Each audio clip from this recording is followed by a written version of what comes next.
He buried her in his memory 5 years ago. Now Kong Ji Tai, the man Seoul's underworld calls the Ghost Dragon, stands on a cracked Portuguese sidewalk staring at a boy who has his eyes and a girl who has her mother's smile. The woman he never stopped hunting just opened a door he thought was sealed forever, and what's behind it could burn his empire to the ground. Stay with me until the end. Hit like and drop the name of your city in the comments so I can see how far this story has traveled. The wind off the Atlantic smelled like salt and diesel and something Ji-Tai couldn't name. Something that reminded him of every port city he'd ever stood in, waiting for a deal to either close or kill him. He stood across the narrow cobblestone street from a cafe with peeling blue shutters, hands shoved into the pockets of a coat too heavy for the weather, and he told himself this was just another verification run. Another dead end his men would apologize for in the morning. He'd had 412 dead ends in 5 years. The cafe door had a bell on it, the kind that jingled like something out of a postcard, and through the window he could see a woman wiping down a counter with the kind of tired mechanical motion that belonged to someone who'd been on her feet since 5 a.m. Her hair was pulled back in a scarf the color of rust. She laughed at something a customer said, and the laugh hit him in the chest like a fist. He knew that laugh. He'd heard it in his sleep for 5 years, twisted into something cruel by the part of his brain that punished him every night for letting her disappear. "Boss?" Minjae's voice came low through the earpiece. "Careful, the way you talk to a man standing too close to a ledge. We can pull the surveillance team back if you want to approach alone, but I'd recommend caution. We don't know who she's connected to here." Jitai didn't answer. He was watching the woman straighten, press a hand to the small of her back, and turn toward the kitchen door behind the counter, calling out something in Portuguese that had picked up just enough of an accent to tell him she'd been here a long time. Years, not months. Years. That was when the door at the back of the cafe swung open and 2 children spilled out into the dining room like they owned the place, which, judging by the way every regular customer's head turned with a fond, exhausted smile, they probably did. A boy and a girl, 5 years old, maybe 6. The boy had skin a shade lighter than his sister's, hair cropped close, and when he turned his head to shout something back at his mother, the afternoon light caught his face dead on. Jitai's lungs stopped working. He knew those eyes. He'd seen them in a mirror every single day of his life. The same sharp angle at the corner, the same near black iris that his own mother used to say looked like it was hiding something even when he was a baby. He'd seen those eyes on his father's funeral portrait. He'd seen those eyes on himself in every reflective surface in every penthouse, boardroom, and blood-soaked warehouse he'd ever walked out of alive. He was seeing them now on a boy who could not possibly be older than 6, standing in a seaside cafe 3,000 miles from Seoul, laughing at his sister with his whole face the way only children who have never been taught to hide their joy can laugh. "Boss?" Minjae again. "You're not breathing right. Talk to me." Jitai's hand came up to his own mouth before he realized he was moving, like his body needed to physically hold something in. The girl turned then, chasing her brother around a table, and for 1 full second her face was angled directly at the window, directly at him, and he saw Zuri's exact smile stretched across a child's features, that same crooked, defiant curve at the left corner of the mouth that used to drive him out of his mind with wanting her. "Get the car," he said. His voice didn't sound like his own. "Now." "Boss, if you go in there," I said, "get the car." He didn't go in. Not yet. He stood on that sidewalk for 11 more minutes, watching a woman he had once held a knife to a man's throat for, watching her wipe flour off a child's nose, watching her crouch down to the boy's height and press her forehead to his and say something that made both children erupt into laughter, and he felt every wall he had built since the night she vanished crack straight down the middle. 5 years. 5 years of telling himself she'd left because she was bought, because she was scared, because somebody had gotten to her and made her disappear before he could protect her. 5 years of refusing every arranged introduction his mother orchestrated, of sitting through banquets with the daughters of allied families and feeling nothing, of running an empire with a hole blown through the center of him that he filled with work and silence and the occasional reckless violence that made his lieutenants exchange worried glances behind his back. 5 years. And she had been baking bread in Portugal the entire time, raising his children, never once trying to find him. The rage came up his throat like bile, hot and immediate, but underneath it, Worse than it, more dangerous than it, was something that felt disturbingly close to hope, and Jitai did not trust hope. Hope had gotten men in his line of work killed more often than bullets had. He got in the car. 3 streets away in the cramped second-floor apartment above a fishmonger's shop, Zuri Adeyemi was washing flour off her hands at a chipped porcelain sink, completely unaware that the architecture of her entire carefully constructed life had just developed a hairline fracture that would, within the hour, become a canyon. She had built this life with her bare hands, built it out of fear and stubbornness and a kind of grief that never fully healed, just scarred over thick enough to function. 6 years old, the twins were now Adez with her quiet watchfulness, always studying a room before she stepped into it, and Kayan with his quick temper and quicker laugh, the two of them as different as morning and night and somehow inseparable. She loved them with a ferocity that frightened her sometimes, the way you can love something so much it feels less like joy and more like standing at the edge of a cliff. They were the only things she had carried out of Seoul that hadn't turned to ash in her hands. "Mama, can we have the cake today?"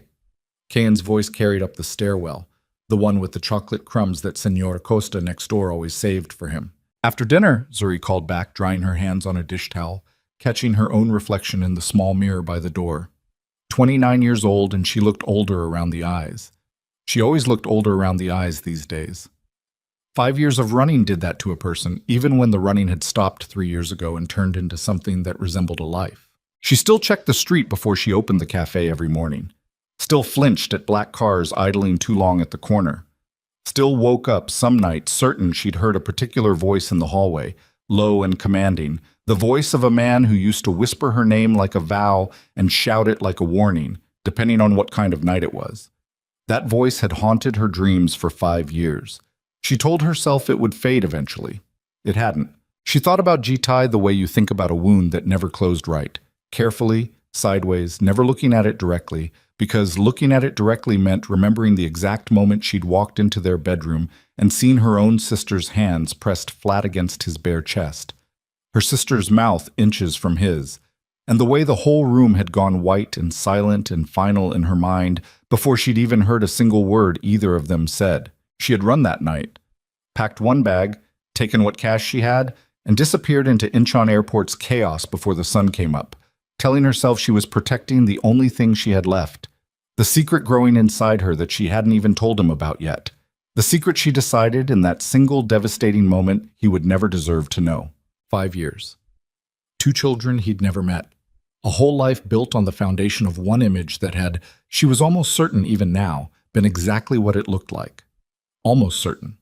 The doubt had never fully gone, just like the dreams, just like the flinch at black cars. She poured herself a glass of water and didn't know that across the cobblestones, a black sedan had just pulled to a stop outside her cafe, and the man stepping out of it had spent the last 5 years of his life becoming exactly the kind of man who did not let things go. Jitai stood in the doorway of the cafe, and the bell jingled above his head like something absurd, something from a different world entirely, and every conversation in the room seemed to die at once because he had that effect on rooms, even when he wasn't trying. He wasn't dressed like the men in this town. His coat was too well tailored, his shoes too clean, his posture too still, the kind of stillness that came from a lifetime of training yourself never to give anything away. He scanned the room in under 2 seconds.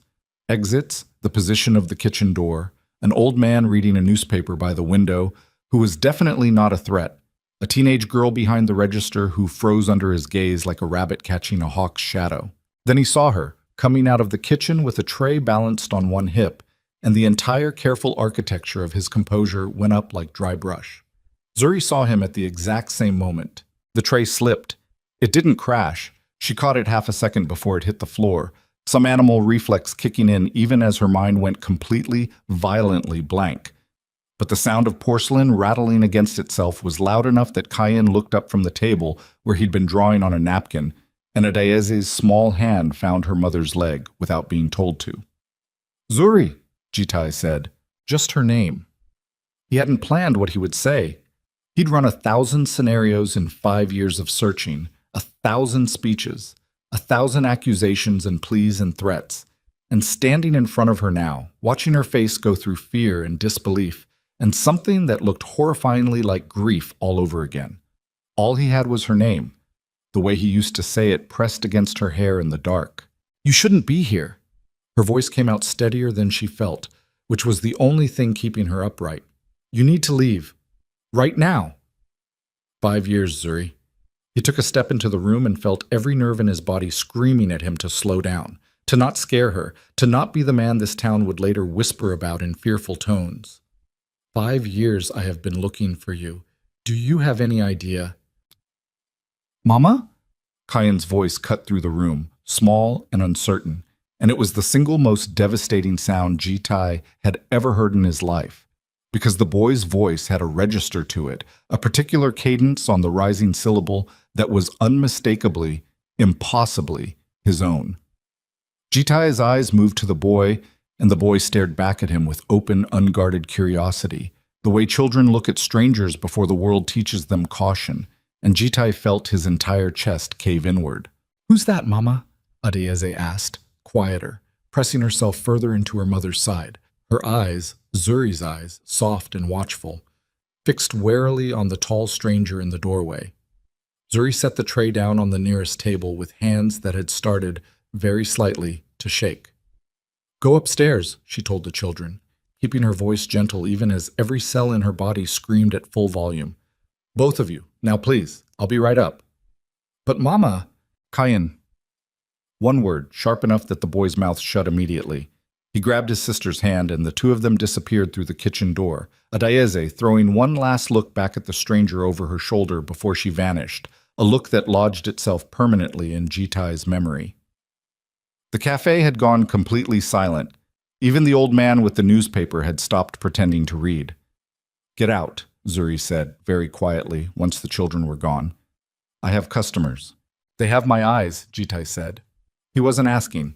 He needed her to confirm it because some primitive animal part of his brain refused to believe what every other part of him already knew with absolute, devastating certainty. Zuri's jaw tightened. "Get out of my cafe. Zuri." He crossed the rest of the distance between them before she could step back, and up close he could see exactly how much 5 years had changed her.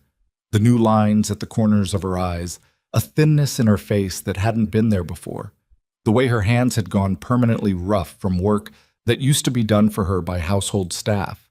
He could see, too, that underneath all of it, she was exactly as beautiful as she had always been. And the unfairness of that she got to stand there looking like the woman he'd fallen apart over while he'd spent 5 years becoming someone harder, colder, someone his own mother sometimes looked at like a stranger, nearly broke something loose in his chest. "Are they mine?" It wasn't a question by the time it left his mouth. It was an accusation, a demand, a plea, all three layered into 4 words. Zuri's eyes filled, and she hated herself for it, hated that after everything, after 5 years of being strong enough to do this alone, his face could still do this to her in under 2 minutes. "You don't get to walk in here," she said, voice cracking despite every effort to hold it together, "after everything you did, and ask me that question like you have any right to an answer. After everything I did." Something dangerous moved behind his eyes. "Tell me what I did, Zuri. Because I've spent 5 years trying to understand what crime I committed that made the woman I was going to marry vanish off the face of the earth in the middle of the night without a single word. I saw you." The words tore out of her finally. 5 years of silence breaking apart all at once in the middle of a cafe full of strangers who had no idea what they were witnessing. "I saw you and Imani in our bedroom. I saw her hands on you, Jitai. You saw what she wanted you to see."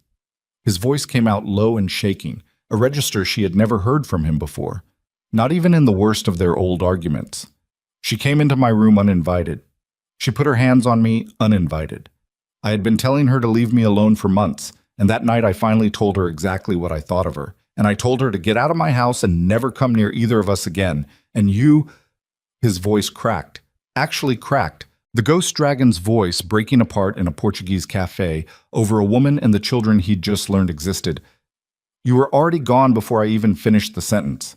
You didn't stay long enough to hear a single word of what I said to her." "I don't believe you." But her voice had lost its certainty, had thinned into something brittle and frightened.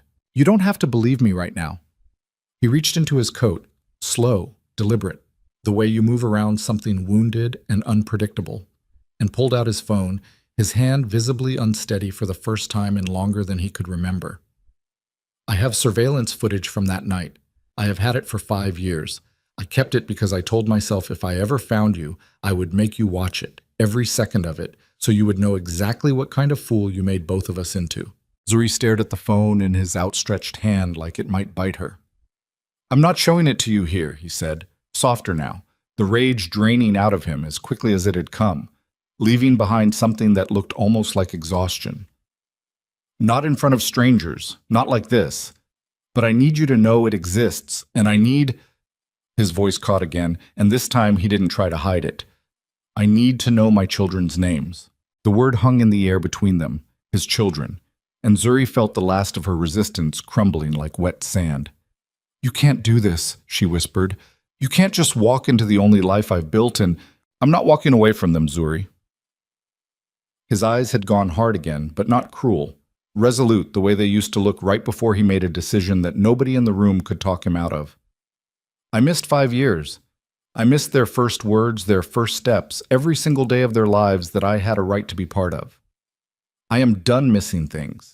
You can hate me, you can scream at me, you can have every single person in this town look at me like I'm a monster, but I am not getting on a plane and leaving this town without knowing my own children. Pas tumpet. The bell above the door jingled.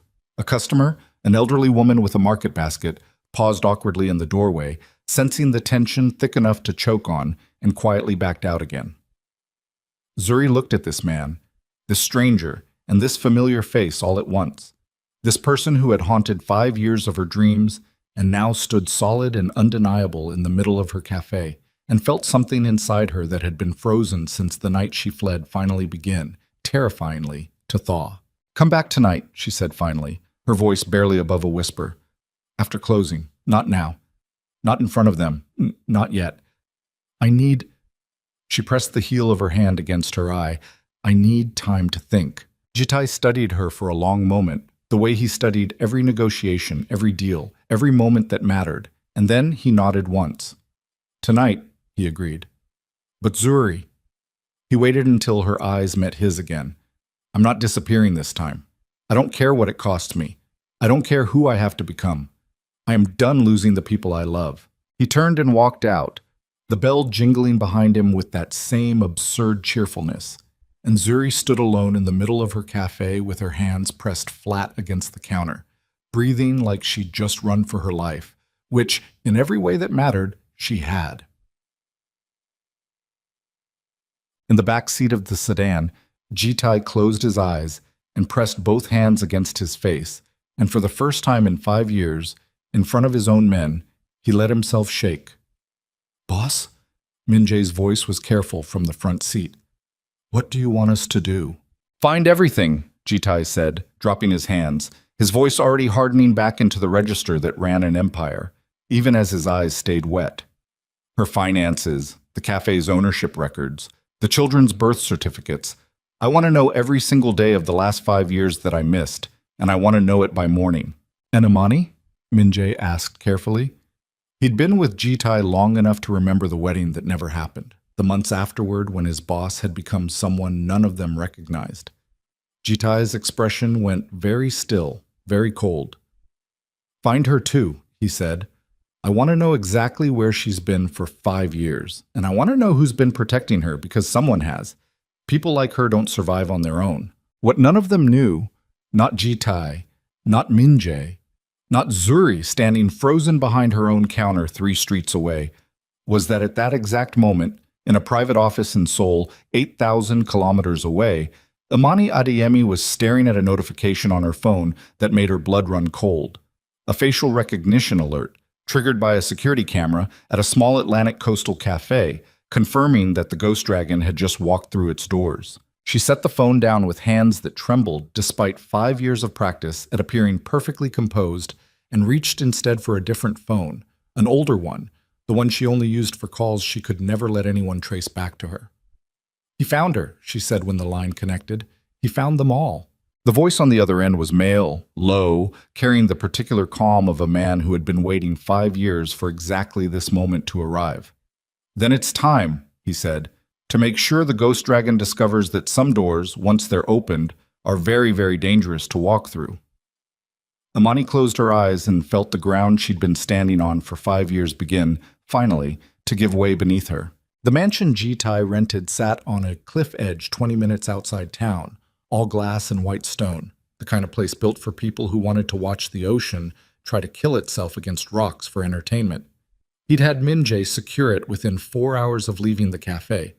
Perimeter cameras, 2 men rotating at the gate, a third posted invisibly somewhere along the coastal path.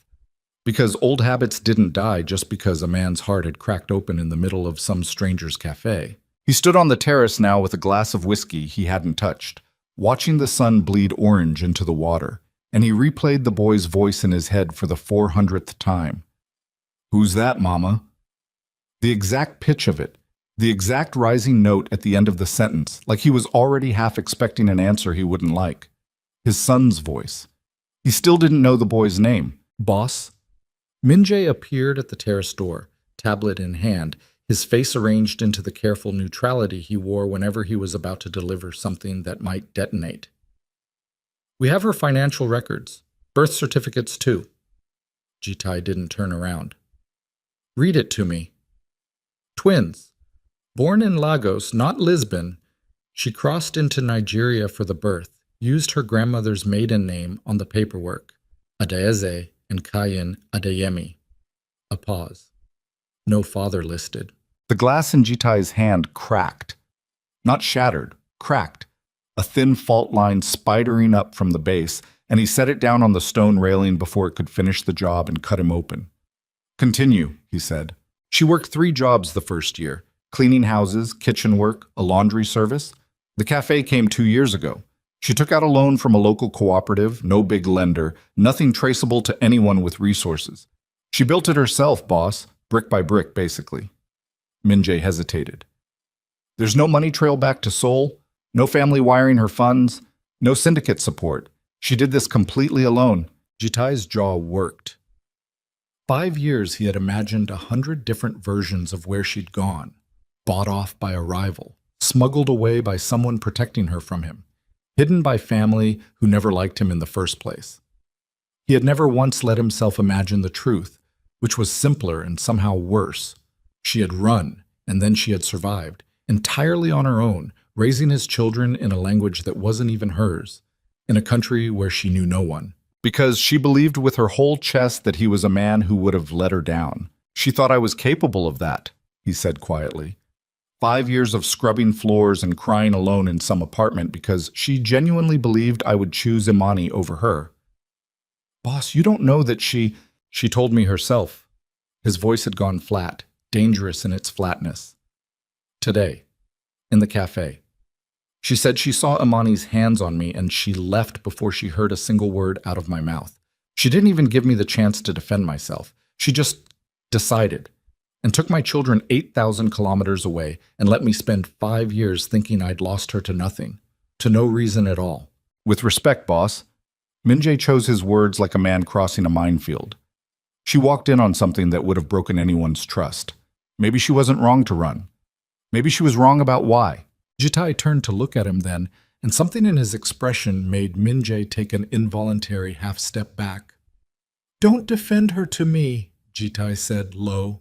"Not yet. I don't know which version of tonight I'm walking into, the one where I forgive her, or the one where I make her understand exactly what 5 years of silence costs." "And which one are you hoping for?" Jitai didn't answer. He picked the cracked glass back up, drained it in one motion despite the fault line, and walked back into the house without another word, leaving Minjae alone on the terrace with the dying light and the distinct, uneasy feeling that his boss was standing on the edge of something that had nothing to do with the cliff beneath them.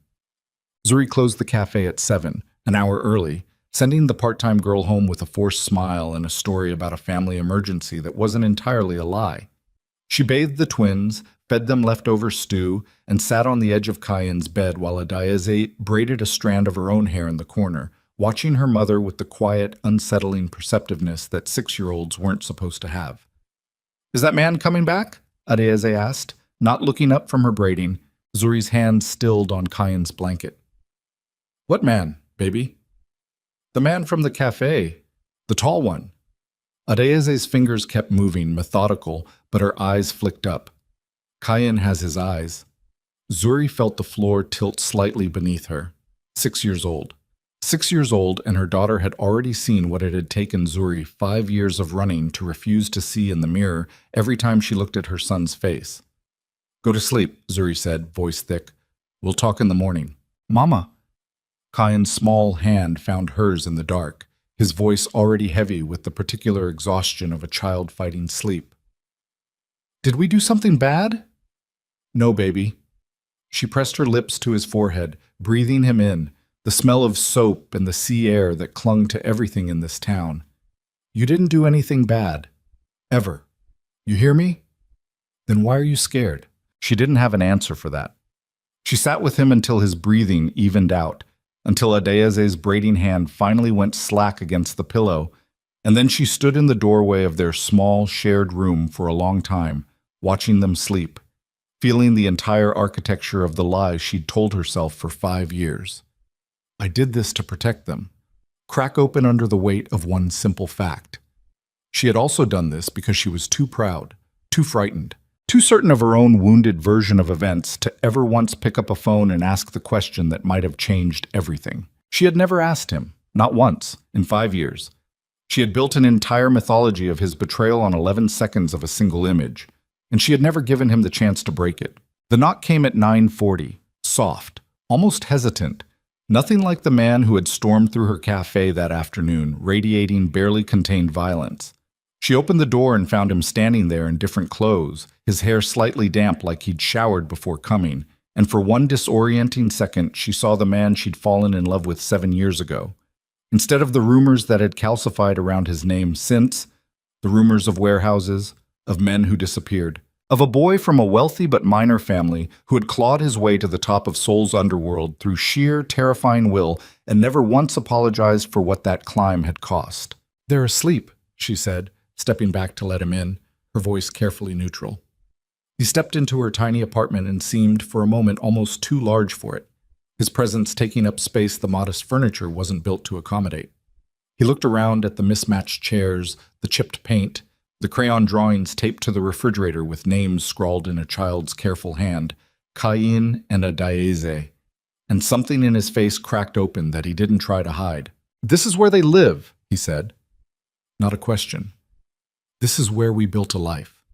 Zuri's voice carried an edge. It's not the penthouse you're used to. We don't have staff bringing us breakfast. I work 14-hour days, and some weeks I'm not sure the loan payment is going to clear, but it's ours. We built it ourselves. I'm not criticizing it. He turned to face her, and the anger from earlier had burned down into something quieter, more dangerous in its calm. I'm asking myself how a woman who once told me she'd never survive without a household staff learned to do all of this, alone, pregnant, in a country where she didn't speak the language. You don't get to be impressed by me, Jitai. Zuri crossed her arms, a wall going back up brick by brick. You don't get to walk in here and admire how I survived the thing you put me through. I didn't put you through anything.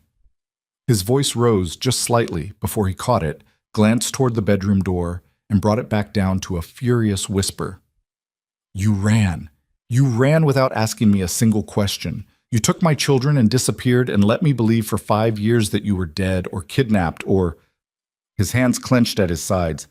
I had men combing through morgue records, Zuri. Morgue records. Because I couldn't think of any other explanation for why a woman who loved me would vanish without a trace, except that someone had taken that choice away from her. Zuri's composure flickered, something raw breaking through. I saw her hands on you. And I told you today that I rejected her, that I told her to leave. You didn't stay to hear it. Because I didn't need to hear it. The words tore out of her louder than she intended, and she immediately glanced toward the bedroom, lowering her voice to a shaking hiss. I walked in and saw exactly what every part of me had been afraid of since the day your mother told me I would never be good enough for this family. A black woman from Lagos, marrying into the Kang family. Do you know what she said to me the week before that night? She told me I should be grateful you even looked at me twice. She told me families like mine bring nothing but shame into families like yours. And then I walk into our bedroom and find your hands, Jitai, practically wrapped around my own sister, and you want me to believe that was some innocent misunderstanding? They weren't my hands on her. His voice had gone dangerously quiet. The kind of quiet she remembered from before, the quiet that used to mean someone was about to lose everything. Her hands were on me. There's a difference, Zuri, and you know there's a difference, but you didn't want to see it because some part of you was already looking for a reason to run from a life you were terrified you didn't deserve. The accusation landed like a slap. Zuri's mouth opened, closed, opened again. That's not, isn't it? He took a step closer, close enough that she had to tilt her head back to hold his gaze, close enough that she could smell the cedar and salt of him, achingly familiar even after 5 years. You spent our entire relationship waiting for the moment it would fall apart. My mother's cruelty just gave you the permission slip you'd been looking for. Tell me I'm wrong. Get out. No. His jaw was tight, his breathing uneven, and for the first time she saw something underneath the rage, something that looked almost like fear. I am done walking away from rooms because you told me to. I walked away from that penthouse 5 years ago when my men told me you'd left the country, and I have regretted it every single day since, because I should have come after you immediately. I should have torn the world apart to find you the moment I realized you were gone, and instead I let my pride and my responsibilities and 100 other things convince me to wait, to investigate quietly, to not cause a scene. And I lost 5 years of my children's lives because of it. I am not making that mistake again. Zuri's eyes filled, hot and furious. You don't get to stand in my home and make this about your regret. I am the one who gave birth alone in a country where I didn't speak the language. I am the one who worked 3 jobs while pregnant because I had no idea if you would even want children that came from a betrayal you orchestrated. I am the one who raised them through every fever, every nightmare, every single milestone, completely by myself. And you want to stand here and tell me I should have stayed and listened to your explanation like a good obedient— I never said obedient. You didn't have to. The words cracked apart in her throat. That's what your family always wanted from me. A pretty quiet thing that smiled at the right banquets and didn't ask too many questions. And the second I asked the wrong question, the second I dared to assume my own sister had finally taken something else from me, you act like I committed some unforgivable crime by protecting myself. You didn't protect yourself. Jitai's voice dropped, and something in it made the hair on Zuri's arms rise. You protected your fear. There's a difference. The silence that followed was loud enough to hurt. Zuri turned away from him, pressing both hands flat against the kitchen counter, breathing hard, and when she spoke again, her voice had lost all its fire, gone hollow instead. I used to dream about you she said. Almost every night the first year. I'd wake up and for half a second I'd forget, and I'd reach across the bed for you, and then I'd remember, and I'd have to lie there and let it hurt all over again. Do you know what that does to a person? 5 years of grieving someone who's still alive. Jitai's anger drained out of him all at once, replaced by something heavier. I know exactly what that does to a person, he said quietly. I lived it too. Then why are you yelling at me? Because I'm angry, Zuri. I'm angry that you didn't trust me enough to ask one single question. I'm angry that my children grew up in a country I've never set foot in, speaking a language I don't understand, calling some other man Tio, at that cafe probably, while I sat in Seoul running an empire that meant absolutely nothing because the only thing I actually wanted was already gone. His voice cracked on the last word, and he turned away from her, pressing the heel of his hand against his eyes. I'm angry because I love you. I have loved you for 5 years, even when I hated you, and that's the most exhausting thing I have ever carried in my life. Zuri's breath caught. Neither of them said anything for a long moment. The refrigerator hummed. Somewhere outside, a dog barked twice and went quiet. Through the thin wall, one of the twins shifted in their sleep, a small sound that both of them heard and both of them froze at. Like the children's unconscious presence was a referee in a fight neither parent wanted them to witness. Show me the footage, Zuri finally said very quietly. Jitai looked up. You said you had it. Surveillance from that night. Her voice was steadier now, though her hands still trembled. I need to see it. I need to know if 5 years of my life were built on a lie I told myself or a lie someone told me. There's a difference, and I think I've been too afraid to find out which one it was. He pulled out his phone with hands that were not entirely steady either, found the file he'd kept for 5 years and never once watched himself because watching it meant accepting that the worst night of his life was real and not some misunderstanding he could still talk his way out of. He set it on the kitchen table between them and pressed play. The footage was grainy, security camera quality, time-stamped from 5 years and 3 weeks ago. It showed the bedroom door opening, Amani slipping inside wearing one of Zuri's own robes, crossing to where Jitai stood reviewing documents at the desk, her hand reaching out to touch his chest before he'd even registered she was in the room. It showed him recoiling, stepping back, his mouth moving in words the camera didn't capture audio for, but his body language made unmistakable. Rejection, immediate and total. It showed Amani pressing closer anyway, her hands gripping at his shirt, and it showed the exact moment, 11 seconds into the footage, that the bedroom door opened a second time and a shape that could only be Zuri stood frozen in the doorway for exactly 2 seconds before vanishing again. 2 seconds. Zuri had built 5 years of her life, an entire fled existence on 2 continents, a fractured family, a decade of grief, on 2 seconds of footage that didn't even include the next 40 minutes, where the recording showed Jitai shoving Amani bodily toward the door, his face contorted with a rage Zuri had genuinely never seen on him in their 3 years together, his mouth forming words that, even without sound, were unmistakably get out and never again, and I will tell her everything. Zuri watched the entire 41 minutes without breathing properly once. When it ended, she sat very still at the kitchen table, staring at the dark screen, and Jitai watched her face go through something that looked like the floor giving way beneath a person who'd spent 5 years convinced the ground was solid. "Oh my God," she whispered. "Zuri, I left you." Her voice came out strangled, disbelieving. "I left you for 2 seconds of footage. I took your children to another continent because of 2 seconds. Her hands came up to cover her mouth, and her shoulders began to shake. "I did this. I did all of this to us." "You didn't know. I should have asked." The words tore out of her, loud enough that they both flinched, and she immediately lowered her voice again, glancing toward the bedroom.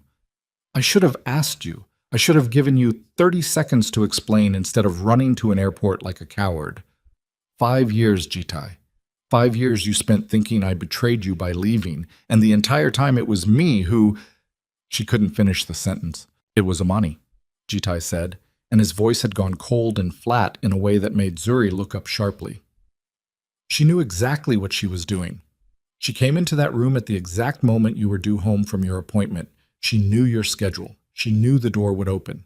She set up 2 seconds of footage to destroy both our lives, and she has spent 5 years letting us both believe the worst about each other while she— He stopped himself, jaw tight. "While she what?" "I don't know yet," Jitai admitted, "but I intend to find out. Tonight, while we were talking, my men were already pulling records on her. She's been somewhere this whole time, Zuri, somewhere comfortable enough that she never once tried to contact either of us, never once tried to explain or apologize, even after you vanished and the entire Kang family searched for you for months.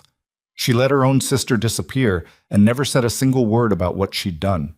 Zuri's grief was curdling fast into something sharper, something with teeth. "She let me think you'd betrayed me. She let me raise your children alone in a foreign country, terrified and exhausted, while she—" Her hands curled into fists on the table. "Where is she?" "I don't know yet." "Find out?" The words came out of her with a force that surprised them both, the quiet, careful cafe owner falling away to reveal something underneath that had survived 5 years alone through sheer will. "I want to look her in the eyes. I want to ask her how she could do this to her own sister." Jitai studied her for a long moment, something shifting behind his eyes. Not quite forgiveness, not quite the rage from earlier, but something adjacent to both, something that looked almost like the beginning of a plan. "When I find her," he said quietly, "you may not like what happens next." "I don't care." "You should. Whatever I do to her, it will follow our children. It will follow this family for the rest of our lives, the same way everything I've ever done has followed me." He reached across the table slowly, giving her every opportunity to pull away, and when she didn't, he took her hand in both of his, his thumb brushing across knuckles that had gone rough with 5 years of manual labor she should never have had to do alone. I need you to understand what it means to let me back into this, into their lives. It means the world I come from comes with me. I can't promise you safety the way Senora Costa down the street can promise her grandchildren safety. I can only promise you that I will burn down anyone who tries to take this family from me again. Zuri looked down at their joined hands, at the calluses on his, calluses she didn't remember from before, evidence of 5 years that had changed him too, made him harder in ways that frightened her and steadied her in equal measure. I don't want safety, she said finally. I had safety. Safety was lonely and exhausting, and it cost me 5 years of you. I want... Her voice broke, and she let it, for the first time in 5 years, in front of someone other than her own reflection in a cracked bathroom mirror. I want my family back, all of it, even the dangerous parts. It was the closest thing to forgiveness either of them had spoken aloud, and for a moment the room held something fragile and new, something that hadn't existed in either of their lives for 5 long years. Then Jitai's phone buzzed on the table between them, sharp and intrusive, and he glanced at the screen, his expression shifting instantly from the rawness of a moment ago back into the controlled stillness of a man who ran an empire. It's Min Jae, he said, already standing, already reaching for the phone with the particular urgency of a man who knew, before he even answered, that something had gone wrong. Boss! Min Jae's voice came through tense, fast, none of the careful neutrality from earlier. We have a location on Amani Adeyemi. She's not in Seoul. She's not even in Asia. Where? She landed in Lisbon 4 hours ago, boss. Private charter, false documentation, the whole operation professional enough that it took us this long just to confirm it was her. A pause, heavy with something Min Jae clearly didn't want to say. She's not traveling alone. Facial recognition picked up 2 known associates of the Choi syndicate boarding the same flight.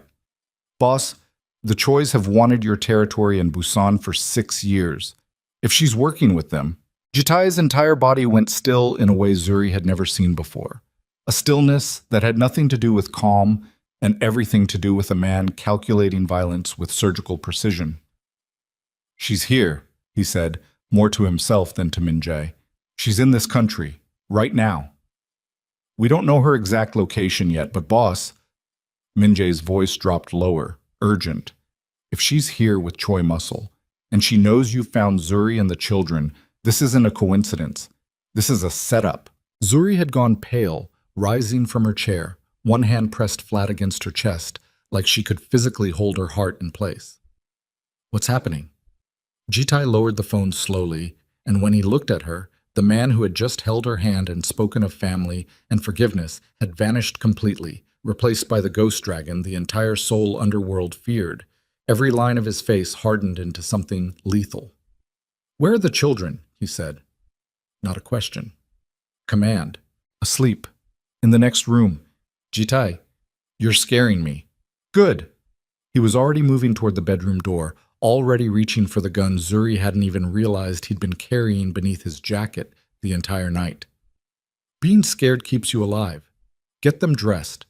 We're leaving this apartment in the next 2 minutes. Leaving to where? Jitai, what is going on? Amani's here.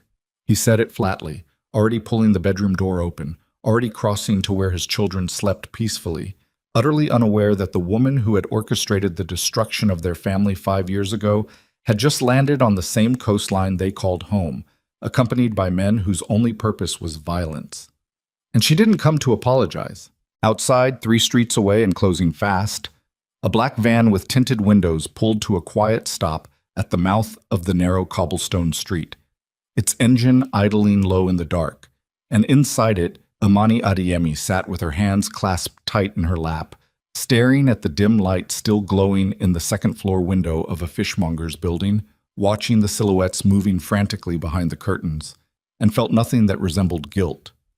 Only the cold, focused certainty of a woman who had waited 5 years for one last chance to make sure her sister's family never had the... Adeyes woke first, the way she always did.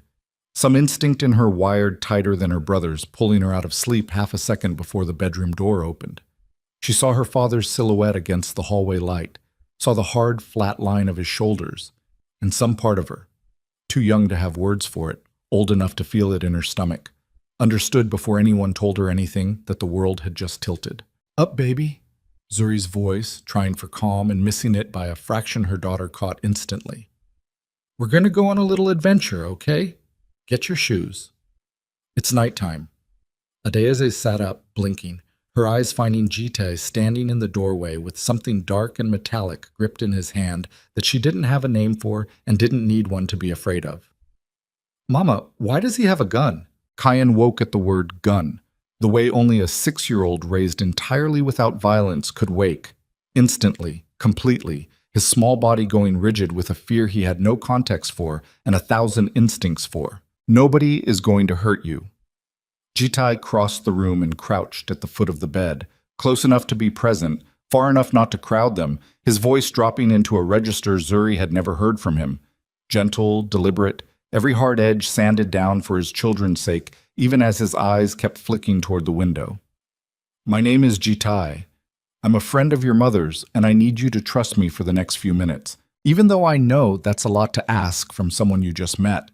"You have his eyes," Adeyeze said to Kayan, not taking her own eyes off Jitai, the observation a half-accusation, half-question aimed at the room in general. "I know," Jitai said quietly. "We'll talk about that, I promise. But right now, I need you both to get dressed as fast as you can, because there are some bad people who might be close by, and I am not going to let anything happen to you, either of you. Do you understand?" Kayan's lower lip trembled, and Zuri was already moving, pulling sweaters over small heads, jamming small feet into shoes with hands that shook too hard to manage the laces properly, when Jitai's phone buzzed again, a single sharp vibration that made his whole body go taut. He read the message and his jaw locked. "What?" Zuri said, not looking up from Kayan's shoelaces. "Minjae's lost visual on the van." His voice had dropped to something almost subvocal, meant for her ears only, every word clipped. "It was parked 3 streets from here 11 minutes ago. It's not parked there anymore." Zuri's hand stilled completely. "That doesn't mean—" "It means they know exactly where you live, and they're moving." He was already at the window, gun still in hand, angling himself to see the street below without exposing his silhouette. An economy of motion that belonged to a man who had done this exact thing more times than Zuri ever wanted to know about. "Backstairs." "Does this building have backstairs?" "Through the kitchen, down to the alley behind the fish market. Go. Now."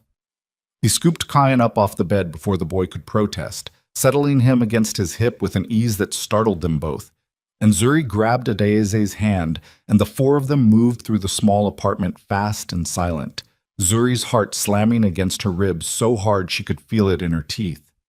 They were 3 steps from the kitchen door when the front door of the apartment exploded inward. Not literally, no explosives, just the brute mechanical violence of a boot driven hard enough against old wood to splinter the frame. But the sound of it tore through the apartment like a gunshot, and Adeyeze screamed, a high, raw sound that Zuri would hear in her nightmares for the rest of her life. And Jitai spun with Kayan still clutched against his chest, putting his own body between the door and his children with a reflex that had nothing to do with thought. 2 men came through the doorway. Not Korean, local muscle, hired hands, the kind of men who worked for money and asked no questions, which made them more dangerous in some ways because they had no loyalty to talk them out of violence. "Kitchen," Jite barked at Zuri, not taking his eyes off the men, already shifting his weight, already calculating angles in a way that made him look, for one terrifying second, like someone Zuri had only ever heard about in whispered rumors and never actually witnessed. "Go. Now. I'm not leaving you. Zuri, go." The first man lunged and Jitai moved like something uncoiling, fast and brutal, and utterly without hesitation, one arm still locked around his son even as his other hand drove the gun's grip into the man's throat, hard enough to drop him gagging to the floor. The second man hesitated half a second too long, eyes flicking toward the children, some flicker of human reluctance crossing his face that cost him everything. Because Jitai used that half second to put a single round through the wall beside his head, close enough that the man felt the heat of it, close enough that he understood immediately what kind of man he was dealing with. "Tell whoever sent you," Jitai said, voice low and absolutely level despite the chaos. Despite his daughter's continued screaming, despite the way Cayenne had buried his face against his father's neck and gone rigid with terror, that the next bullet doesn't miss. The man ran. The first one, still choking on the floor, scrambled up and followed him, and the apartment went suddenly, violently quiet, except for Adieze's sobbing and Cayenne's silent, full body shaking, and Zuri standing frozen by the kitchen door with both hands pressed over her own mouth. That's not the end of it. Jitai's voice had gone flat, professional, already moving past the adrenaline into the cold calculation Zuri remembered from the worst nights of their old life together before everything fell apart. That was a probe. Whoever sent them is testing how hard I'll fight, and now they know. We need to move, now. They reached the mansion 40 minutes later, Jitai's men sweeping the property twice before allowing the car through the gate. And by the time the twins were settled, finally, mercifully asleep again after Zuri sang to them for nearly an hour, in a voice that kept catching on its own fear, Jitai stood in the study with Minjae and 3 other men, a map of the coastline spread across the desk, every line of his body coiled tight with barely restrained violence. "Talk to me," Jitai said. "The van that hit the apartment wasn't Choi Muscle directly," Minjae said. "Local contractors. But the men in the car that brought Imani in from Lisbon, those were Choi, confirmed. 2 of their senior lieutenants, the kind of men who don't fly internationally for small jobs. Where's Imani now? We don't know." Minjae's discomfort was visible. "She wasn't with the attack team. Our best guess is she's somewhere local, directing things remotely, staying clean in case this goes wrong." Jitai's hand came down flat on the desk, hard enough that the map jumped.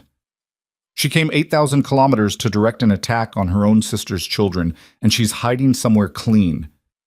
"Boss, there's something else."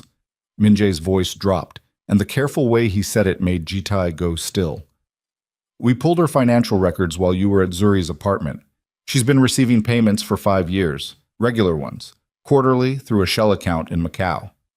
"From who?" Minjae hesitated long enough that Jitai's eyes sharpened to something lethal. "The account traces back to the Choi family," Minjae said. "Boss, she's been on their payroll since before Zuri left Korea. Before.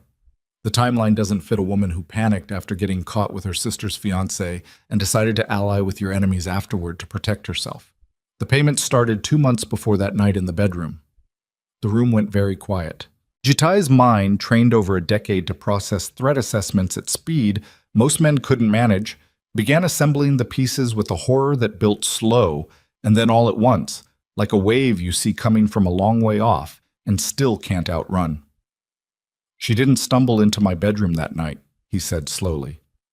"She was sent." "We think so, yes. The Shwa have wanted my territory for 6 years. They never had the resources to take it by force. I have too many allies, too much standing with the other families." Jitai's voice had gone very quiet, the particular quiet that Minjae had learned over 8 years of service to be more frightened of than any shouting.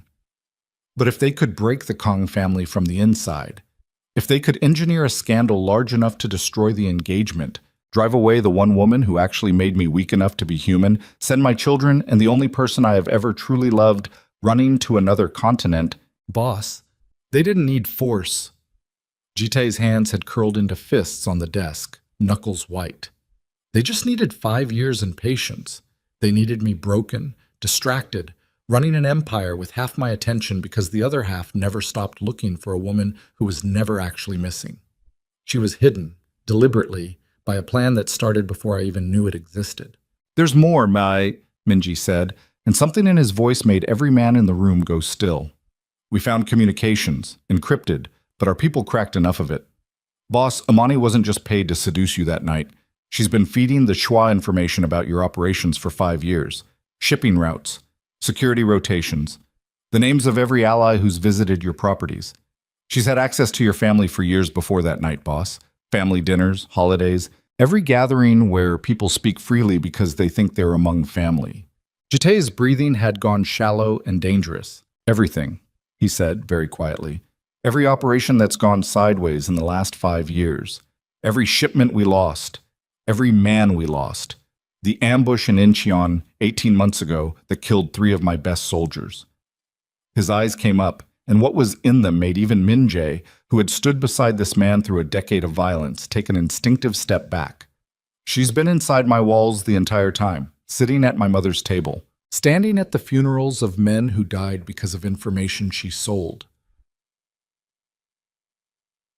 Boss, we need to think carefully about how we move on this.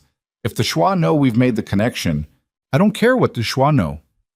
Jitai's voice had dropped to something barely human, something carved entirely out of 5 years of accumulated rage, finally finding a single, focused target. I have spent 5 years grieving a woman who was never lost. I have spent 5 years believing I drove away the love of my life through some failure of my own character, when the truth is that I was the target of a campaign so patient, so cruel, that it used my own fiancé's sister as a weapon and let me bleed out slowly in private for half a decade while my enemies watched and waited. The study door opened. Zuri stood in the frame, still in the clothes she'd fled the apartment in, her face pale and drawn, having clearly heard at least the last several sentences through the door she hadn't bothered to knock on. "What aren't you telling me?" she said. Jitai looked at her for a long moment, and something in his face, the visible effort of deciding whether to protect her from this or trust her with it, finally settled into a grim, exhausted resolve. "Sit down," he said. "I don't want to sit down. I want to know what's happening to my children's lives. Amani has been working for the Choi family since before that night in our bedroom." He said it flatly, watching her face for the moment it would break. She didn't stumble into a scandal. She manufactured one. She's been a paid asset for 5 years, feeding our enemies everything she could access through my family, and the night you walked in on us was not an accident or an obsession that got out of hand. It was an operation designed specifically to destroy us and drive you away. Because a broken, distracted ghost dragon was infinitely easier to defeat than a man with everything he loved intact. Zuri's legs gave out. She caught herself against the doorframe, one hand pressed flat against her sternum, and the sound that came out of her was somewhere between a laugh and a sob, raw and disbelieving. 5 years, she whispered. 5 years I hated her for being weak, for wanting something that wasn't hers and taking it the cheap, ugly way. I told myself she was pathetic. I never once— Her voice cracked entirely. "She was never obsessed with you. This was never about love at all." "No," Jitai said quietly. "It wasn't. She used me." Zuri's hands had curled into fists at her sides, and something was happening in her face that Jitai recognized, because he'd felt it moving through his own chest minutes earlier. The particular vertigo of discovering that your entire understanding of your own life's worst moment had been built on a foundation that never existed. "She's my sister. She held my hand at our mother's funeral. She braided my hair when I was 12 years old and scared of starting a new school. And she let me run halfway across the world pregnant and terrified because it served some business arrangement with people who wanted to destroy your family." "Our family," Jitai corrected quietly. Zuri looked up at him, eyes wet and furious, and something else underneath it, something that looked almost like the beginning of a terrible clarity. "Where is she?" "We don't know yet." "Find her." The words came out of Zuri low and absolutely certain, none of the earlier vulnerability left in her voice. "I don't care what it costs. I don't care what you have to do or who you have to become to make it happen. I want to look my sister in the eyes and ask her how she could do this to her own blood, and then I want to watch whatever happens to her after that." Min-jae glanced at his boss, waiting for the order, and Jitai held Zuri's gaze for a long, charged moment before nodding once, slow and final. "Pull every resource we have," he told Min-jae. "I want satellite coverage on every road leading out of this region. I want every safe house the Shwas have ever used in Europe flagged and watched. I want her found before sunrise. And if the Shwa move first, if they decide she's a liability now that we know she's compromised," Jitai's expression went very cold, "then we better find her before they decide to clean up their own mess." They found her at 4 a.m., not through satellite coverage or safe house surveillance, but through something far simpler and far more devastating. A single phone call, untraceable number, that came through on Zuri's cell phone while she sat wrapped in a blanket on the mansion's terrace, unable to sleep, watching the black ocean churn below the cliffs. "Hello?" Zuri's voice was hoarse from hours of crying she'd thought she'd finished doing years ago. "Zuri." Amani's voice, unmistakable even after 5 years, cracked and strange, carrying an edge of something that sounded almost like panic. Zuri, you need to listen to me very carefully, and you need to do exactly what I say. Zuri's whole body went rigid. Where are you? That doesn't matter right now. What matters is that the men I've been working with, they're not going to wait for negotiations anymore. They know Jitai has connected the payments. They know their entire operation is exposed. Amani's breathing came fast and shallow through the line, and underneath the fear in her voice was something else, something that made the hair on Zuri's arms rise. Zuri, I'm sorry. I need you to know that whatever happens next, I never meant for it to go this far. It was supposed to be one night, one scandal. I didn't know they'd keep me on payroll for 5 years. I didn't know it would mean lying to you every single time you called me crying about, you knew. Zuri's voice came out flat, ice cold, the grief from minutes ago burning away into something with a much sharper edge. You knew every single time I called you crying. You knew, and you let me cry to you about a man you knew was innocent. You let me believe I was protecting myself from a predator when the only predator in this story was you. Zuri, please, where are you? There was a long pause on the line, filled with something that sounded like Amani fighting with herself, and when she spoke again, her voice had dropped to a desperate whisper. They have the twins' location. They've had it for hours. The attack at your apartment wasn't the only team they sent. There's a second team, Zuri, and they're not interested in scaring you anymore. They want leverage, real leverage, something Jitai can't refuse to negotiate over, and your children are the only thing in the world he's ever loved more than his own life. The phone slipped from Zuri's hand and clattered against the terrace stone. She was already running before it finished falling, already screaming Jitai's name into the dark house, already sprinting toward the children's room with a terror so total it erased every other thought in her head. And when she threw open the bedroom door and found the window standing open, the curtains moving gently in the night breeze, the 2 small beds empty, the blankets thrown back exactly the way a child leaves them when they're lifted out mid-sleep by someone who knows exactly what they're doing, she stopped breathing entirely. Jitai was behind her in seconds, drawn by her scream, and the sound that came out of him when he saw the empty room was not human, was not anything Zuri had ever heard from another living person. A sound that came from somewhere far below rage, somewhere in the specific, bottomless place where a parent's entire reason for existing gets torn out of their chest in a single instant. On the small table beside Kyan's empty bed sat a single sheet of paper, weighted down by a kitchen knife driven through its center into the wood, and on it, in handwriting neither of them recognized, was a phone number and 4 words that would define everything that came next. Call in 1 hour. The knife was still vibrating faintly when Jitai's hand closed around its handle, like the metal itself hadn't finished absorbing the violence of being driven into the table. He pulled it free in one motion and the paper fluttered to the floor, and for 1 full second he stood frozen over his children's empty beds with a blade in his fist and no target to put it in, which was, Zuri would think later, the only time in 5 years she ever saw him look genuinely lost. Then the second hand came back to him. The watch on his wrist read 4:07 a.m. The note said 1 hour. Min Jae. His voice came out of him in a register Zuri hadn't heard yet, something below the cold fury of earlier, something that had gone past rage into pure mechanical function. A man running calculations because calculations were the only thing standing between him and total collapse. Min Jae. Footsteps pounded up the stairs. Min Jae appeared in the doorway, already half-dressed, gun in hand, and his face went white when he saw the open window, the empty beds, the knife in his boss's fist. How? Min Jae said. We had 2 men on the perimeter, the cameras. Check them later. Jitai was already moving, already pulling up the security feed on his phone, with hands that shook just enough to fumble the passcode once, twice, before it finally unlocked. I want to know everything in the next 10 minutes. Who breached the perimeter, what vehicle they used, what direction they went. I want satellite redirected over this entire coastline. I want every man we have moving in the next 5 minutes. Boss, if we move wrong, if they see force coming and panic, I know what happens if they panic. Jitai's voice cracked on the word panic. The only crack in his composure since the window had been found open, and he pressed his palm flat against his own sternum, like he could hold his heart inside his chest by force.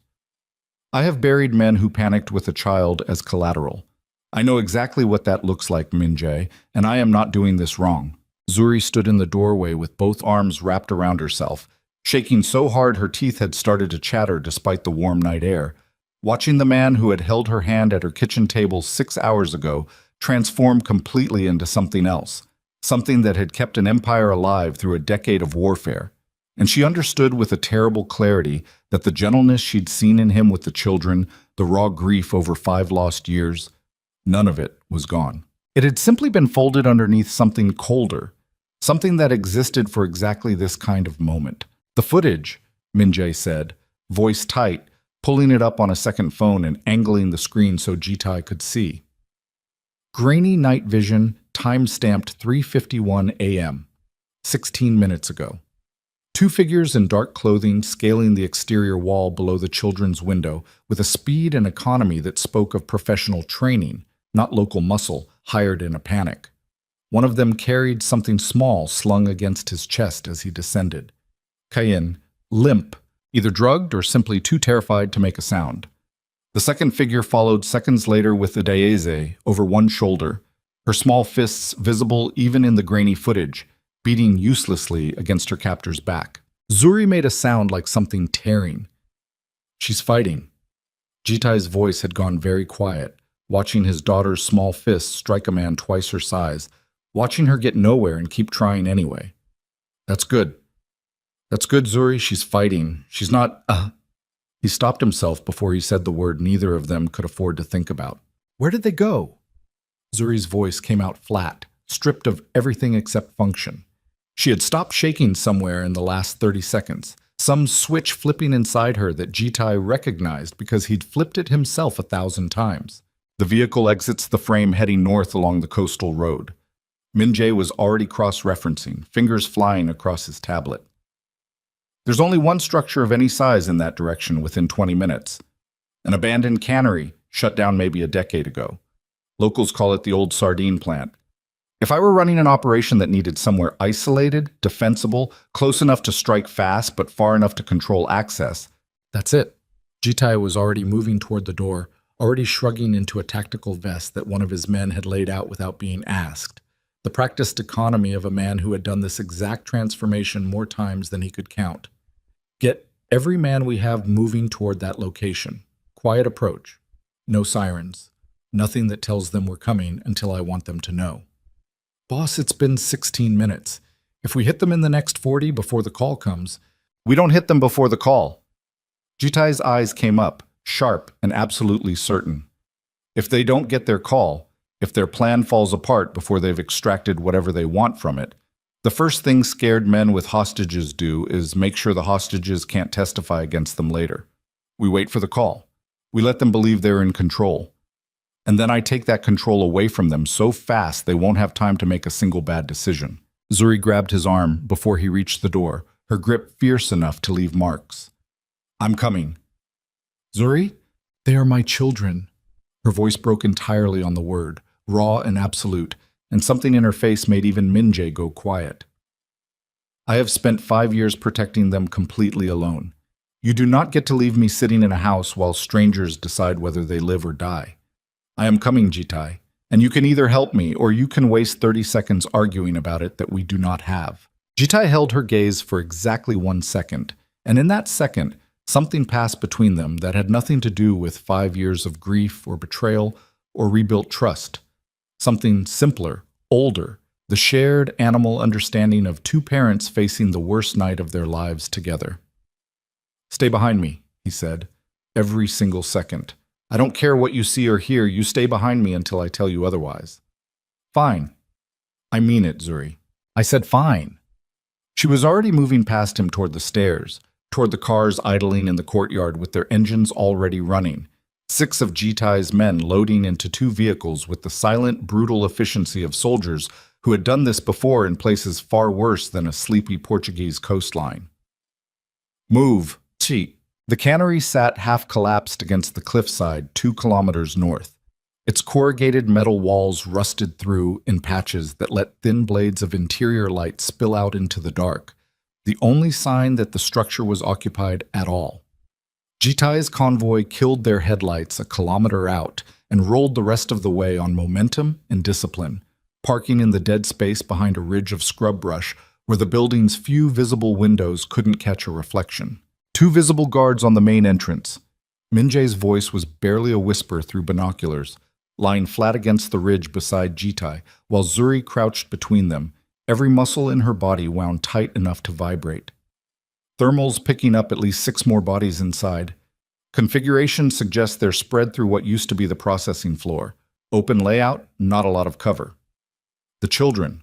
2 small heat signatures, 2nd floor, what's probably an old foreman's office. Static, not moving much. Minjae's jaw tightened.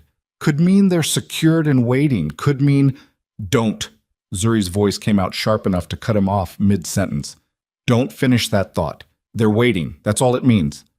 Jitai's phone buzzed in his pocket, the screen lighting up with the unknown number from the note, and all 3 of them went rigid.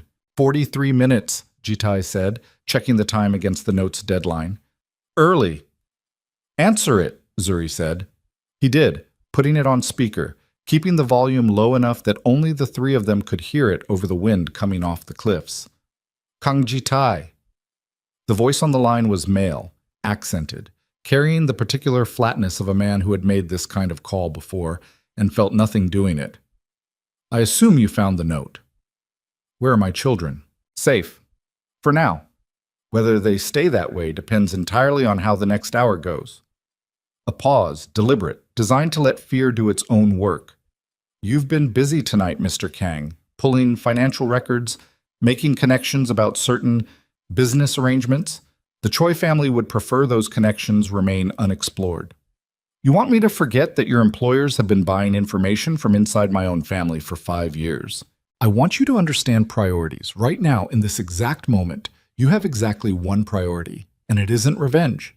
It's 2 children who are going to spend the rest of their very short lives wondering why their father chose pride over their safety, unless you start listening very carefully to what I'm about to tell you. Zuri's hand found Jitai's free one in the dark, gripping hard enough to hurt, and he gripped back without looking at her, every line of his face gone to stone. I'm listening, he said. You will come alone. No men, no weapons visible. Through the main entrance in 20 minutes.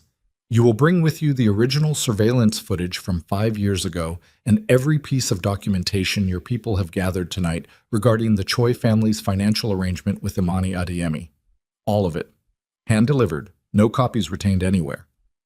And in exchange, your children walk out that door unharmed, and you spend the rest of your life understanding that the Choi family could have ended you tonight and chose, out of respect for old rivalries, simply to make a point instead. That's not a negotiation. Jitai's voice had dropped to something dangerously quiet. That's surrender. Call it what you like. You have 19 minutes now. The line went dead. Jitai lowered the phone slowly, his hand closing into a fist around it hard enough that Zuri heard the plastic casing creak. You're not actually considering walking in there alone, Minjae said. Of course I'm not. Jitai's eyes hadn't left the cannery, scanning the structure with an intensity that looked almost physically painful. The moment I hand over that evidence, the only thing keeping the children valuable to them disappears. They'll have what they want, and 2 witnesses who can identify everyone in that building. You don't keep witnesses alive in that situation. Not children, not anyone. Then what's the play? Jitai was quiet for a long moment, his mind running through scenarios at a speed that showed on his face only as a faint tightening around his eyes. I go in, he said finally, alone, like he asked.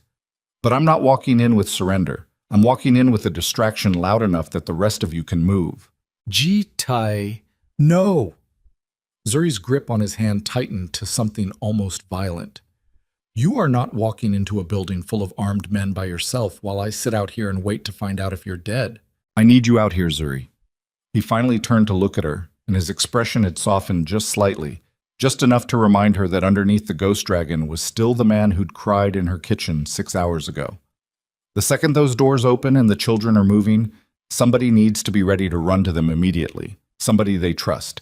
Somebody whose voice they'll recognize even if everything else around them is chaos.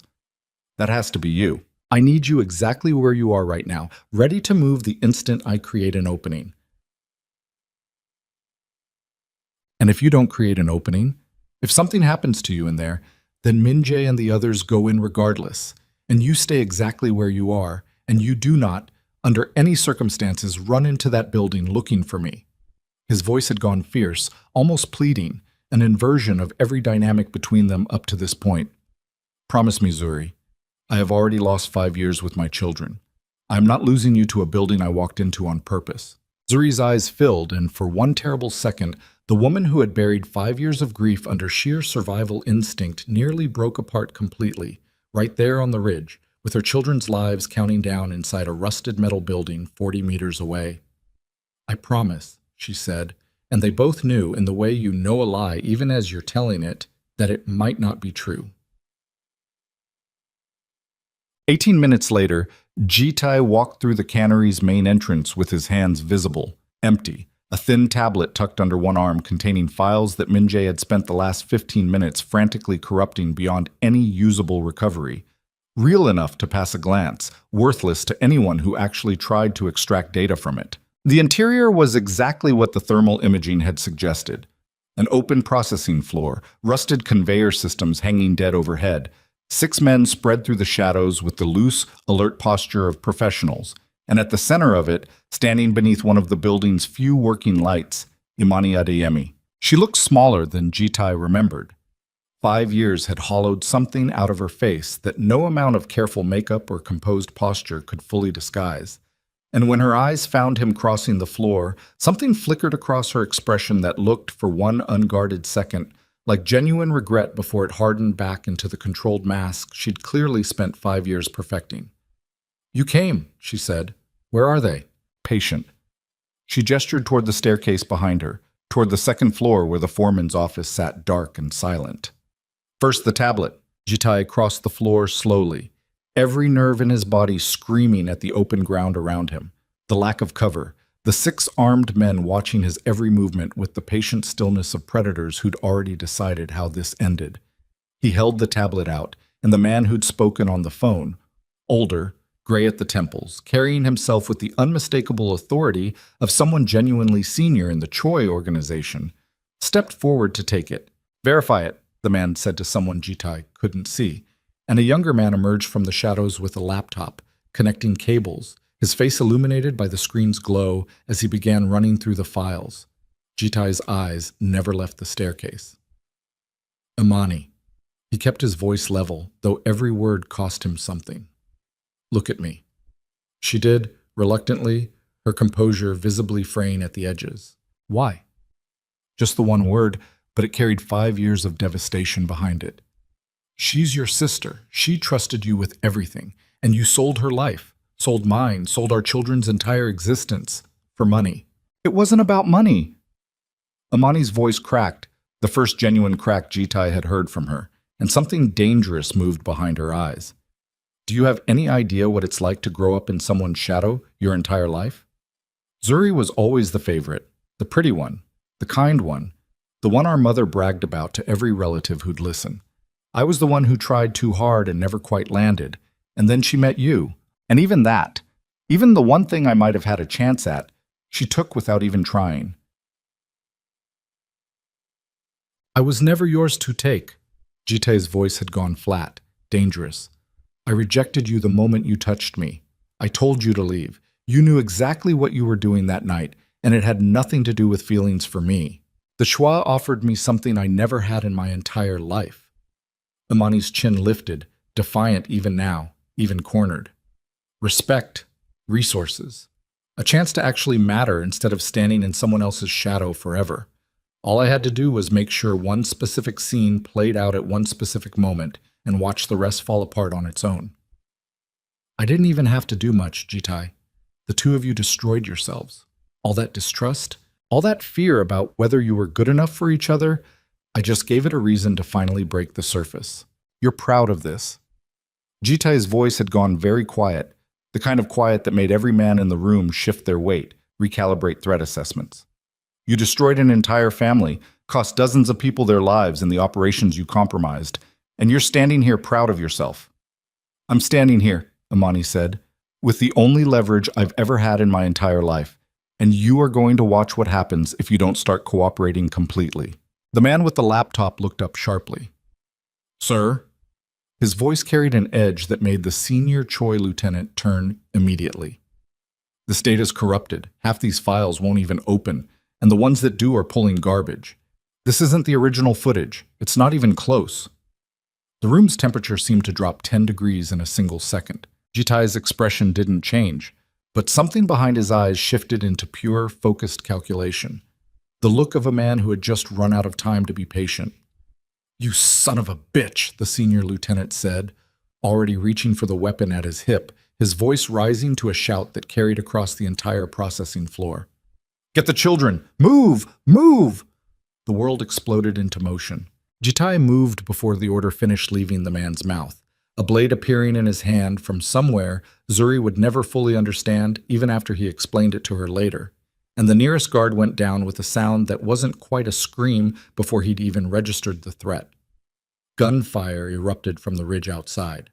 Min-jae's team breaching exactly on schedule, exactly as planned. The cannery's metal walls suddenly alive with the deafening percussion of automatic weapons and shattering glass and men shouting in 3 different languages. Imani screamed something and bolted for the staircase, and Jitai lunged after her, catching her by the back of her jacket and slamming her bodily into a rusted support beam hard enough that the breath exploded out of her lungs in one ragged gasp. Where are they? He snarled, inches from her face, every trace of the composed negotiator gone, replaced by something purely, terrifyingly elemental. Second floor, she gasped, blood trickling from a split lip where her face had connected with the metal. Office at the end. Jitai, please. I'll tell you everything. I'll testify against the Shua. I'll give you every name. He didn't wait to hear the rest.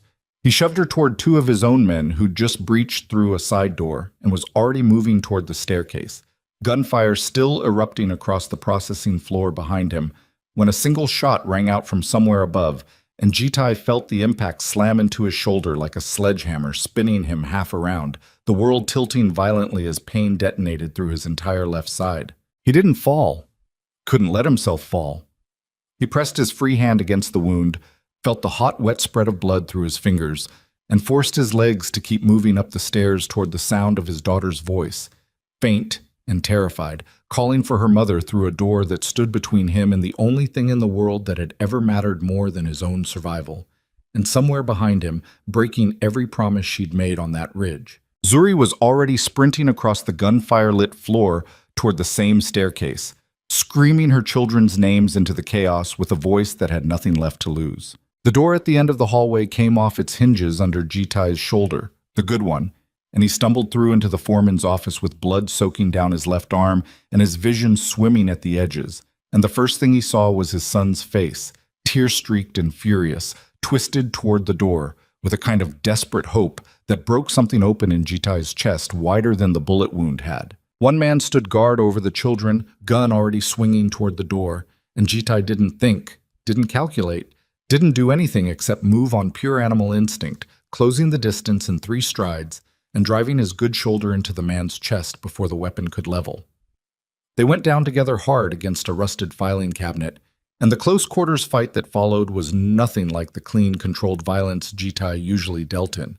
It was ugly, desperate, both men grunting and gasping, Jitai's wounded arm screaming with every movement, until his hand finally closed around a length of pipe loose on the floor, and the fight ended the way fights in rooms with terrified children always need to end, fast and final. He turned, chest heaving, blood dripping steadily from his fingertips onto the concrete floor, and found both his children pressed into the corner of the room, Adieze's arms wrapped so tight around her brother that her knuckles had gone white. "It's okay." His voice came out wrecked, barely his own. "It's okay. I'm not going to hurt you. I'm Kayan, Adeyez." Zuri's voice tore down the hallway behind him, raw with 5 years of fear compressed into a single scream, and she came through the broken doorway like something unleashed, dropping to her knees in front of her children and gathering both of them against her chest so hard all 3 of them nearly toppled over, her whole body shaking with sobs she didn't try to hide. "Mama, the bad man, he had Kayin, and I tried to—" Adayezi's words tumbled out, broken and frantic. I know, baby. I know. You were so brave. You were both so brave. Zuri pressed her face into their hair, breathing them in, and over their small shoulders her eyes found Jitai standing in the doorway, swaying slightly, blood now pooling visibly at his feet. You're hurt. I'm fine. You are not fine. She started to rise and he held up his good hand, stopping her. Get them out. His voice had gone tight with effort, every word costing him something. Now. Through the side exit, Minjae's men are clearing the floor below. They'll get you to the cars. I need to... He swayed again, caught himself against the doorframe. I need to finish this. Jitae, you can barely stand. Go, Zuri. It came out harder than he intended, but it worked. She gathered the twins, one hand gripping each small wrist, and moved past him into the hallway, pausing only long enough to press her free hand flat against his chest. Just for a second, just long enough to feel his heartbeat hammering beneath her palm, before she was gone, disappearing down the stairwell with their children held close on either side. Jitai stood alone for a moment in the ruined office, breathing hard, the adrenaline that had carried him this far finally starting to ebb, and let the pain through in full. And then he turned and made his way back down the stairs toward the sound of dying gunfire, because there was still one piece of this left unfinished. The processing floor had gone mostly quiet by the time he reached it, Minjae's team having moved through the remaining Choi muscle with the brutal efficiency Jitae had built his entire organization on, 3 men dead near the loading bay, 2 more zip-tied and kneeling with hands behind their heads. The senior lieutenant slumped against a support beam with a wound in his thigh that one of Jitae's men was field dressing with the clinical disinterest of someone who'd done it 100 times before. Imani sat in the center of the floor, her hands secured in front of her, mascara tracked down both cheeks in dark rivers, and when she saw Jitae emerge from the stairwell, pale, bleeding, but alive, unmistakably alive, something in her face crumpled. "They're safe?" she asked. "Don't." Jitae's voice came out low, dangerous, despite the blood loss visibly draining the strength from him with every passing minute. "Don't ask me that question like you have any right to care about the answer." "I do care," her voice cracked. "I know you'll never believe that, but I do. I never wanted them hurt, Jitae. I swear to you, I never wanted—" "You wanted everything else, though." He crossed the floor slowly, every step deliberate, fighting the gray creeping at the edges of his vision. "You wanted my fiancé gone. You wanted my children raised 8,000 kilometers away from everyone who loved them. You wanted 5 years of my life spent grieving people who weren't even lost, just hidden, by your hand, for money and spite, dressed up as feelings you've never actually had for me. You don't understand what it's like. I don't care what it's like." His voice rose, cracked, the full weight of 5 stolen years finally breaking through the controlled fury he'd been running on all night. "I don't care about your shadow, your jealousy, your mother's favoritism, any of it. You had a sister who loved you enough to call you crying for 5 years about a heartbreak you manufactured, and you sat on the other end of that phone and lied to her face every single time. That's not a person who got pushed into something desperate. That's a person who chose cruelty, over and over, for half a decade, because it was easier than building anything real with her own life." Zuri's voice came from the loading bay entrance, quiet but carrying. "Jitae." He turned. She stood in the doorway.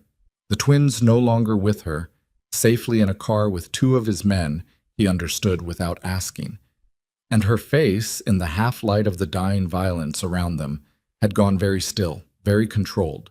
The particular stillness Jitae recognized because he wore it himself most days. "Let me," Zuri said. Jitae looked at his sister-in-law kneeling on the concrete, looked at the woman he loved standing in the doorway with 5 years of devastation behind her eyes, and stepped back. Zuri crossed the floor and crouched in front of Imani, close enough that the 2 sisters were nearly eye level, close enough that Imani flinched. "I used to think you were the strong one," Zuri said quietly. "Do you remember that? I told you that the week before I left Seoul. I said, Imani, you're the strong one. You never let anyone's expectations break you the way they break me. I admired you. Even after everything, even hating you for what I thought you'd done, some part of me still admired the woman I thought you were." "Zuri?" "I'm not finished." Zuri's voice stayed level, though her hands had curled into fists against her knees. You let me raise your niece and nephew alone in a country where I knew no one. You let me work myself to exhaustion, pregnant, terrified, grieving a man I thought had betrayed me. And every single time I called you crying, you had the truth sitting right there in your mouth, and you chose, deliberately, every single time, to swallow it instead of setting me free. I was scared. I don't care. The words came out with a finality that silenced even the men working around them. I don't need your reasons. I don't need your excuses about shadows and favoritism and money. I needed a sister, and instead I got a stranger wearing her face, and that is the thing I will never, ever forgive, no matter what happens to you after tonight. Imani's composure finally broke completely, sobs racking her shoulders, and Zuri watched her cry without moving, without softening, her face a mask of something that looked less like hatred now and more like grief for a relationship that had probably never existed in the way she'd believed it had. She stood, looked at Jitai. What happens to her now? Jitai's eyes stayed on Imani for a long moment, something working behind his expression that Zuri couldn't fully read. I should kill her, he said simply, flatly, no theater in it at all, just exhausted truth. Every rule I've lived by for 15 years says I should kill her right here, tonight, and let the Schwaz understand exactly what it costs to come after my family. Imani's sobbing stopped, replaced by a frozen, terrified stillness. But I'm done, Jitai continued, building this family on the same foundation I built my empire on. I'm not going to walk my children into adulthood and have them learn, eventually, the way children always learn everything eventually, that their father executed their aunt on a warehouse floor while they slept 3 streets away. Crouched slowly, wincing against the pain in his shoulder, until he was level with Imani's tear-streaked face. You're not going to die tonight. You're going to live with what you did. Every asset you have, every account, every ally the Schwa ever gave you, gone by morning.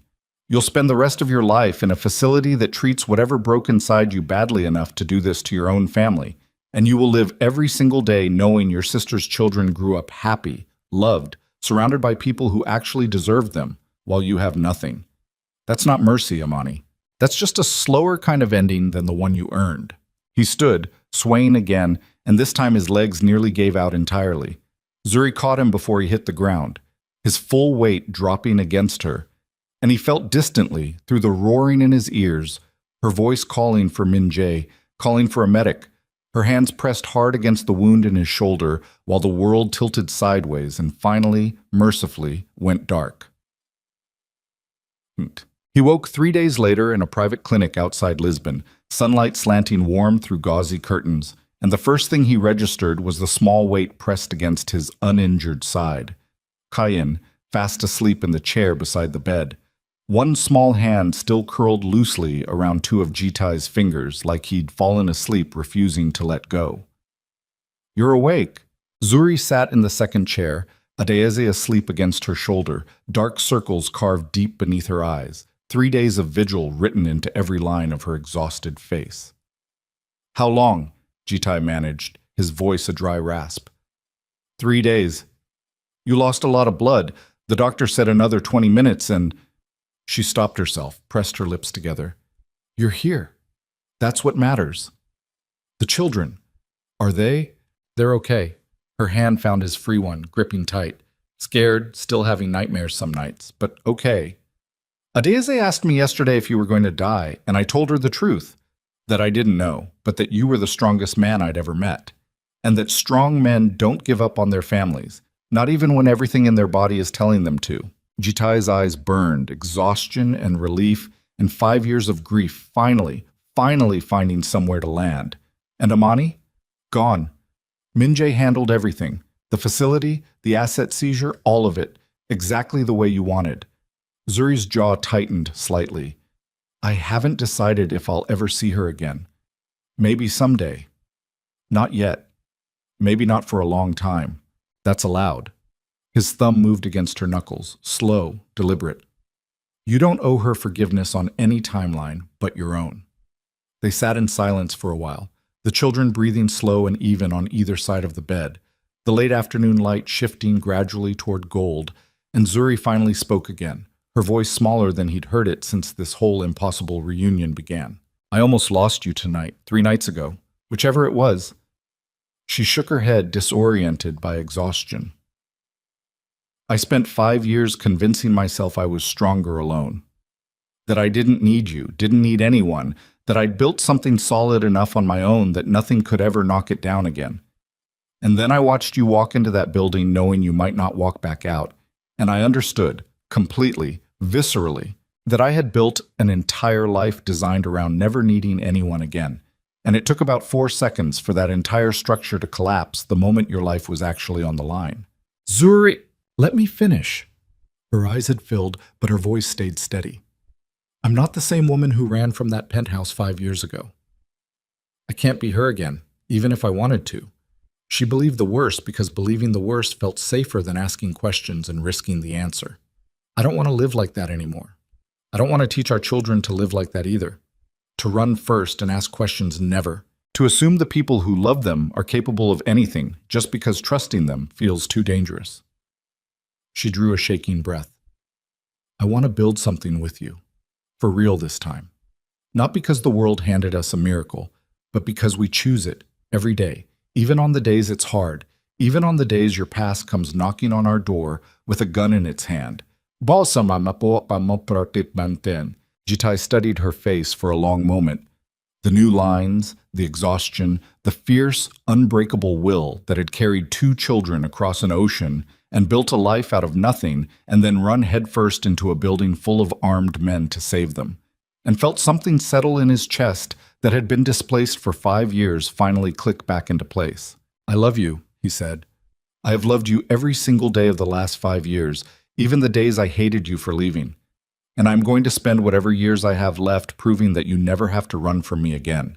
Kyan stirred against his side, blinking awake slowly, and his small face broke into a sleepy, uncomplicated smile that had nothing to do with violence or betrayal or any of the darkness that had brought them all to this room. Papa, he said, testing the word out loud for what was clearly not the first time over the last 3 days, watching for Jitai's reaction with open, hopeful eyes. Jitai's breath caught entirely. Yeah, buddy. His voice came out wrecked, raw, more honest than anything he'd said in 15 years of careful, controlled negotiations. I'm right here. 6 months later, the cafe on the Portuguese coast still opened every morning at 7. The bell above the door still jingled with that same absurd cheerfulness. But now there was a small brass plaque beside the entrance that read, Adeyemi Kong Family Cafe.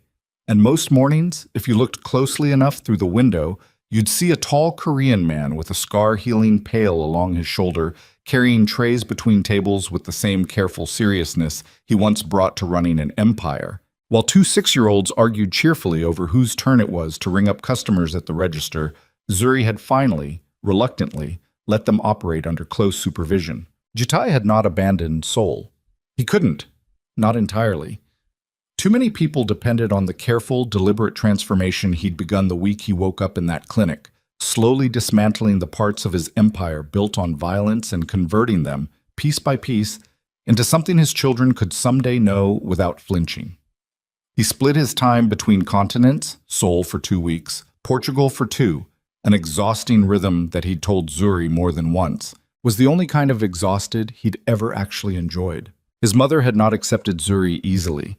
The first dinner back in Seoul had been a battlefield of icy silences and pointed questions about lineage and suitability that made Zuri's hands shake under the table, until Jitai had finally set down his chopsticks, looked his mother dead in the eye, and said quietly that he had already lost 5 years to people deciding Zuri wasn't good enough, and he would not lose a single day more, that the next person to suggest his children's mother was anything less than exactly who their family needed could leave his table and not return.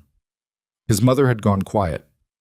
3 months later, she'd shown up at the cafe unannounced, watched her grandchildren chase each other between tables for a full hour without saying a word, and finally, stiffly, asked Adayeze if she wanted to learn how to fold dumplings the way Jitai had as a boy. It wasn't forgiveness, not all at once, but it was a door left open, and that, Zuri had learned over the last 6 months, was usually how the real healing started, not with grand gestures, but with small, stubborn acts of showing up again and again until trust had somewhere safe to land. They married in late spring, A ceremony that took place not in some grand Seoul hotel, but on the cliffs above the Atlantic, close enough to the cafe that the smell of fresh bread drifted up between the wedding songs. Zuri wore a dress that blended deep indigo Korean silk with the bold geometric patterns of West African textile, a gift from a designer Jitai's mother had, quietly, without fanfare, commissioned herself. Kayin and Adayezi walked the aisle together, hand in hand, scattering flower petals with the deadly seriousness 6-year-olds bring to important jobs. And when the officiant finally pronounced them married, the applause that rose up from the small gathered crowd carried across the water like something the ocean itself had been waiting 5 years to hear. That night, after the guests had gone, after the children had finally collapsed into exhausted sleep in the room down the hall, Jitai and Zuri stood together on the same cliff where they'd exchanged vows hours earlier, the dark water churning steady and eternal below them, the same water that had once felt like the edge of the world to a woman running from everything she thought she knew. "Do you ever think about it?" Zuri asked quietly, her head resting against his shoulder. "The version of this where you never found us? Where I just kept hiding and you kept searching and we never actually—" "No." Jitai's answer came immediate, certain. "I used to think about it. Every single day for 5 years, I imagined every version of where you might be, what might have happened to you, whether you were even alive. But standing here right now, I can't make myself imagine a version of this story where we don't end up exactly here. Maybe that's foolish. Maybe that's just a man who got lucky telling himself it was always going to happen this way. Maybe." Zuri's hand found his, fingers lacing together, the same gesture that had once meant something simple and young and untested, now carrying the full weight of everything they'd survived to get back to it. Or maybe some things are just worth finding, no matter how long it takes, no matter how far they've gone, no matter how much it costs to bring them home. Below them, the Atlantic kept moving the way it always had, indifferent and eternal, the same water that had carried a frightened, pregnant woman to a strange shore 5 years ago, now lapping gently against the cliffs where her entire family stood reunited, whole, and finally, after everything, home. Every summer after that, without fail, the 4 of them returned to that same stretch of coastline, and every summer, standing on those cliffs watching his children laugh beneath a setting sun, Jitai understood a little more completely that the empire he'd spent his whole life building had never been the one that mattered. The only one that ever truly counted was the small, stubborn, hard-won family standing beside him, the one that had survived betrayal and distance and 5 lost years to find its way, against every possible odd, back home.